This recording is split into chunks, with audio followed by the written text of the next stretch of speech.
Hello all, welcome to the channel. Here is a non-spoiler movie review of Sampradayani Suddhapusani. Actually ఈ సినిమాని డైరెక్ట్గా ఓటీటీలో release చేయాలి అనుకున్నారు. బట్ ఫైనల్ మూమెంట్లో ఎవరో ఏదో చెప్పారని థియేటర్ రిలీజ్కి వెళ్ళారు. సినిమా నిజంగానే బాగుంటే ఓకే, ఇటు థియేటర్లోనో అటు ఓటీటీలోనో మంచిగా పర్ఫామ్ చేసేది. బట్ తేడా కొడితే రెండిట్లో వాషౌట్ అవుద్ది. రివ్యూలోకి వెళ్ళే ముందు మీరు మన ఛానల్ని ఖచ్చితంగా సబ్స్క్రైబ్ చేసుకోవాలి. ఇక ప్లాట్ విషయానికి వస్తే, శివాజీ ఒక మిడిల్ క్లాస్ పంచాయతీ ఆఫీసర్గా వర్క్ చేస్తాడు. అనుకోకుండా అతని ఫ్యామిలీకి వచ్చిన ప్రాబ్లమ్ని ఎలా సాల్వ్ చేశారనేదే rest of the story and movie plot line. Positives విషయానికి వస్తే, ఒక తెలిసిన ప్లాట్ని డిఫరెంట్ క్యారెక్టర్స్ మధ్య ప్లే చేయడానికి అటెంప్ట్ చేశారు. ఇనిషియల్గా అది మంచి ఇంట్రెస్టింగ్ని ఫన్ని జనరేట్ చేసింది. పర్టికులర్లీ ఒక సీన్ ఉంటుంది, గుడ్ న్యూస్ సీన్. అది బాగా వర్కౌట్ అయింది. మంచి లాఫ్ ఉంటాయి. లయ గారి పర్ఫార్మెన్స్ హైలైట్ ఈ సీక్వెన్స్లో. శివాజీ అండ్ లయ గారి కెమిస్ట్రీ బాగుంది సినిమాలో, ఆర్గానిక్గా. ఇక కొన్ని సీన్స్ చాలా రిలవెంట్ అనిపిస్తాయి.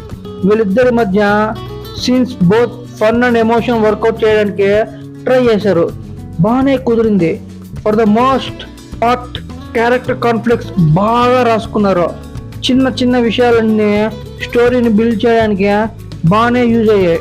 కారు గురించి, కొడుకు గురించి, ఇలా ఎలిమెంట్స్ పరంగా నీట్గా అనిపిస్తాయి.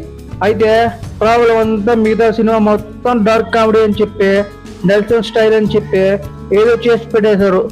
సినిమా అంతా ఫ్లాట్గా ఇంట్రెస్ట్ జనరేట్ చేయకుండా పోతుంది.